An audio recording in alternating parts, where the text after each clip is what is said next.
locks slow down your code? So by the end of this episode, I hope to give an engineer's perspective on the time trade-off of locks. My name is Eric Normand, and I help people thrive with functional programming. So this is an important topic because locks are an important way to achieve concurrency. That means sharing of resources between different threads. And so we need to understand their trade-offs. So this idea, this discussion topic was something that was brought up by someone I was having a phone conversation with. And I was talking about how, locks are an important concurrency mechanism. And he brought up, but they slow down your code. And it struck me as funny to bring that up because I did learn that in school. I remember specifically in class when we learned about locks at university and what that was a primary thing that was of concern, that remember, these are going to slow down your code. And I don't know why people talk about that, because after years of actually building systems using locks and other concurrency primitives, it is just so clear how much more important correctness is than that kind of speed. It might be an old-fashioned idea because maybe they weren't so fast. Computers weren't as fast back then, and maybe locks were considered pretty expensive. And so that, university classes often lag behind the technology a little bit.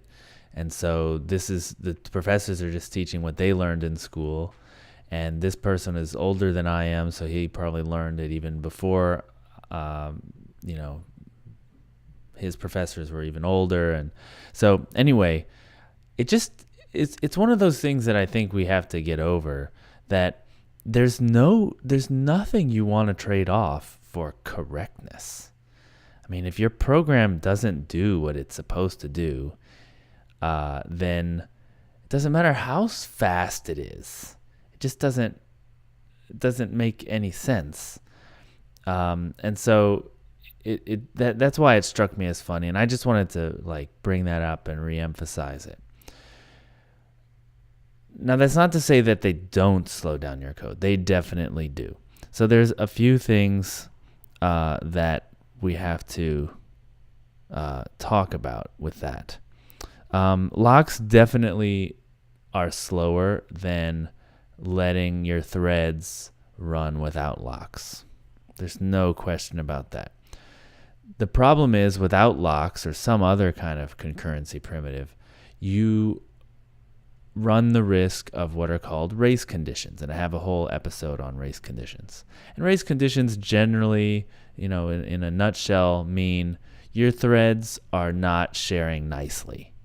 They're using the same, for example, they could be using the same variable to store stuff in, or the same mutable data structure, and they're reading and writing at the same time over each other. It's like you're trying to all color on the same paper at the same time, and you're bumping into each other, and you're like, hey, I wanted that to be blue, and now you just colored it red. And you need some kind of way to share. And I use this simplistic example, this kind of kid example, because it's like learning to share as a kid. Like, it's my paper right now, I'm going to color it. When it's your turn, you can color it. Obviously, that's going to slow down the kids. They're going to have to wait. But at least you get some kind of sense of order to the drawing, right? And in some sense, it's going to be more correct. So there's one thing that you could do in this scenario to reduce that trade-off, reduce that cost of time, which is to reduce the amount of time you spend inside the lock, right?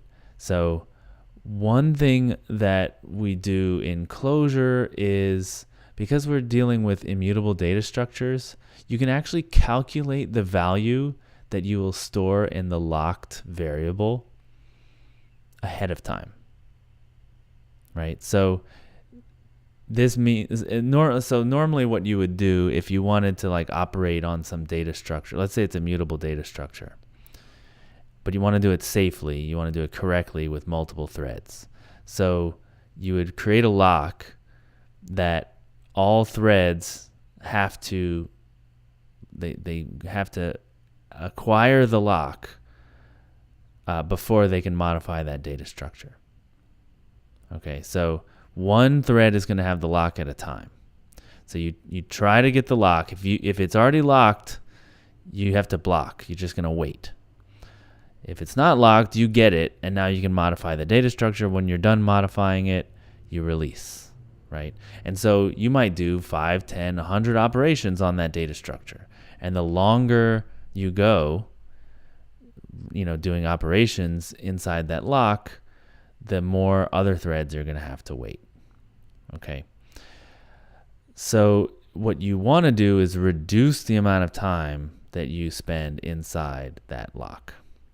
So one thing that you could do is, instead of doing 10 operations inside the lock, you could, for instance, make a copy of the data structure without getting a lock, right? Or maybe you get a lock just long enough to make the copy.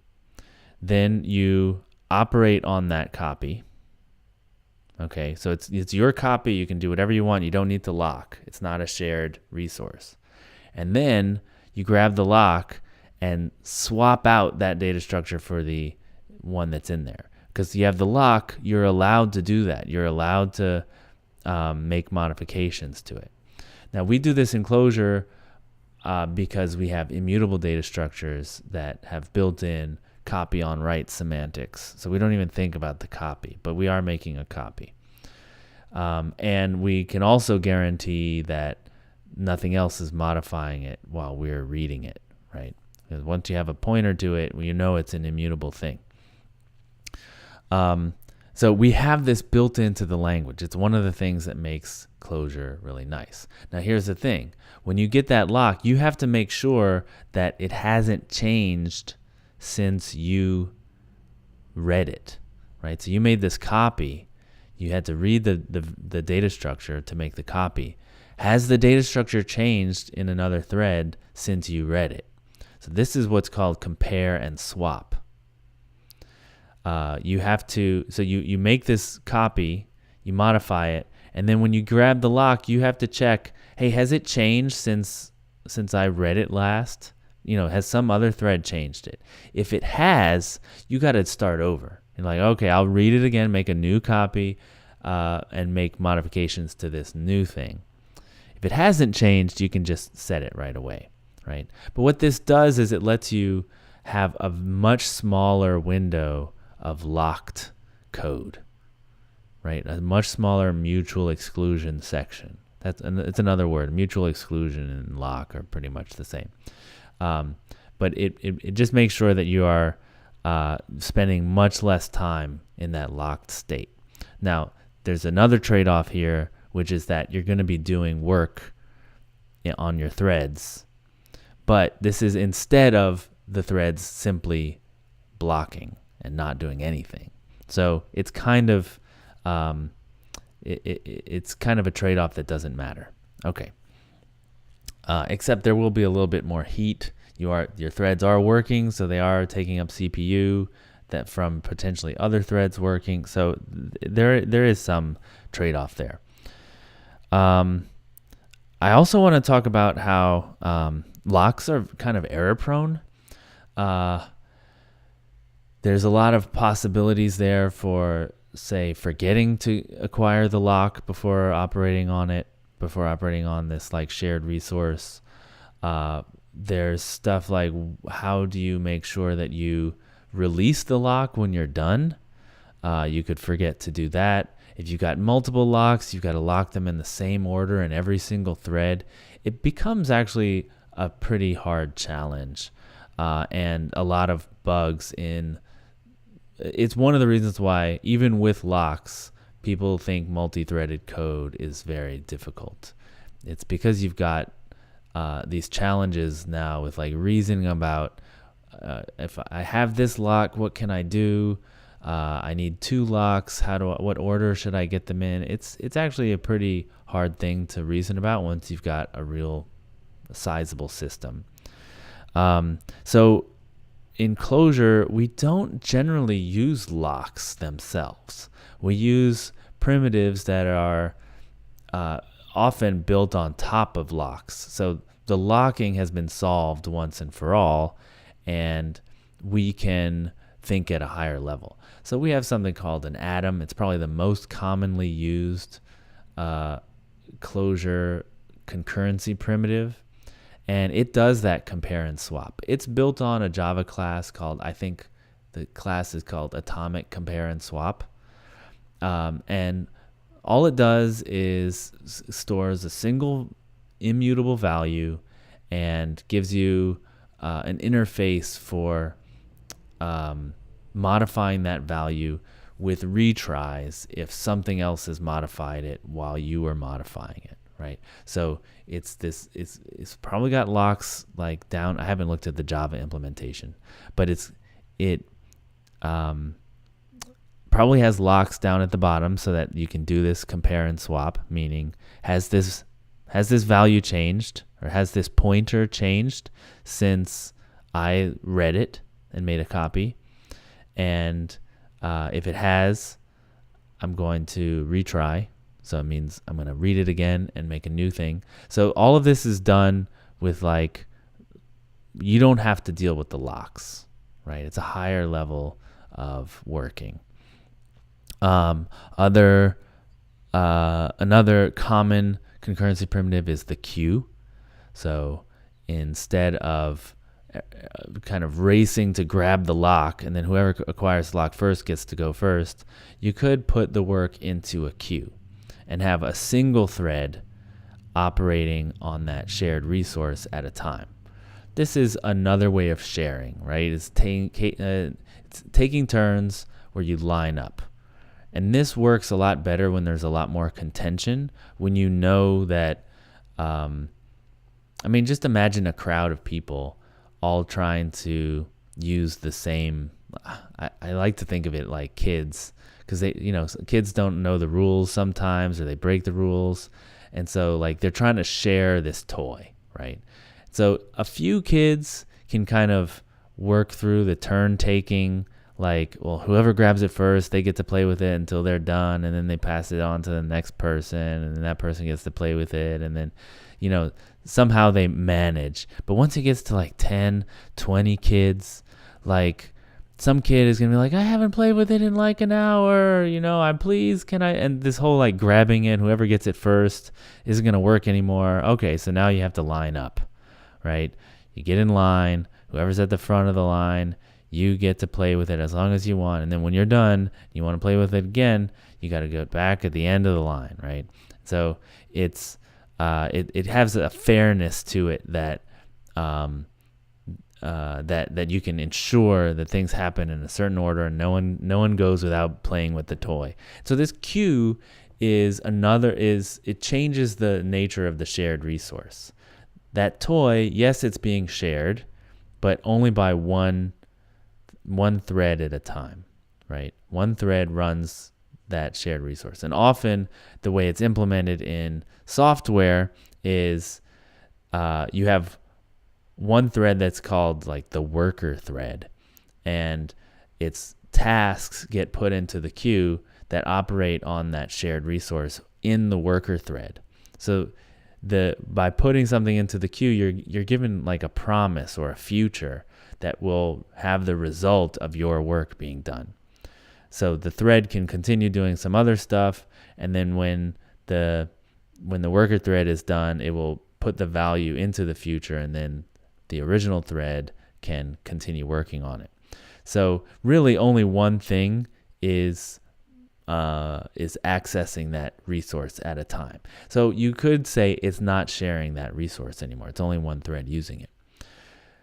What becomes shared is the queue. So you get smart people, they sit down, they harden this queue, they make sure it works concurrently and all the locks are in place.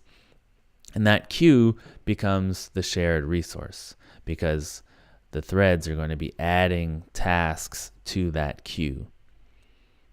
And so that they're all adding them at the same time in parallel. And so they're sharing, there's some discipline that's going on with the locks for how things get put in order.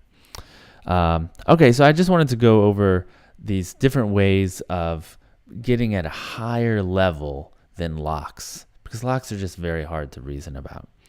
When we're doing concurrency, it's all about shared resources, and locks are, just imagine it's like, sharing a bathroom. If you have a couple roommates, a little lock on the door of your bathroom can really help you share this bathroom safely, right? You try to open the door, oh, it's locked, I'll come back in a little bit and try again. Someone must be in there. But if you had like 20 people sharing a bathroom with locks, like everyone's constantly knocking on the door, what if someone takes a long time in there? Like it becomes a mess. It's not enough. So you need some other system, like a queue, like put your name on the board. When someone leaves the bathroom, they're going to call the person's name on the board, and whoever that is can come. So you don't have to just wait and stand in line, but it's also got an order to it so that things work out. So recap. Locks do trade time for correctness, but correctness is something that you need. So it's not like you're going to say, we'll just be wrong half the time, but at least it's fast. Like you just never do that. But you do need to understand that once you go, concurrent, meaning you have multiple threads sharing this resource, you are going to trade off a little time. There's no way around it. Just like if you were sharing a bathroom, there are going to be times when you need to use the bathroom, but someone's in it. So you're going to have to wait. And that's just going to happen. However, there is an efficiency there because a lot of times the bathroom isn't being used. So why have a bathroom per person? It doesn't make sense. So it also lets you scale up faster. Because the bathroom isn't being used most of the time, you can add more people. And though there might be some bottleneck times, most of the time it will work out if you've got a good system. So it's good for scaling. The main thing you want to do with locks is reduce the amount of time inside the lock. That's the main thing. If you can get people to go to the bathroom faster, one thing, like for instance, you got your toilet in there, and then after you use the toilet, you go to the sink, you wash your hands, then you dry your hands, then you open the door. You could say, well, we're going to move the sink outside of the bathroom. Doesn't need to be that private. So now we're doing less with a locked door, right? So people can be using this shared resource more effectively. We're doing less inside of the lock. I also want to say, because locks are so error prone, they're the main reason why people think concurrent programming is difficult. You should look into other primitives that are probably built on top of locks but have a better interface. They're less error prone, and they're actually, I would say, less abstract. They're more specific. Locks are basically a general purpose tool. Like, just like in your house, a lock is a general purpose way to keep a door closed from one side. What you want is something much more specific to, like, your bathroom and how to share a bathroom, or how to share a kitchen, or how to share, etc. Right? When you get more specific, There's less you have to think about. There's less that you have to do as a programmer to make sure it works, like less discipline. You can encode the discipline in code. And so that's what these concurrency primitives do. So I mentioned too, compare and swap in Clojure, we call that an atom, and queues. So do yourself a favor, go research some concurrency primitives in your language. If you happen to be into Clojure, I have a big list of them for Clojure. Just search for Clojure concurrency. I'm in the top. I'm not the number one right now, but I'm up there in the top rankings. It's a purely functional.tv article.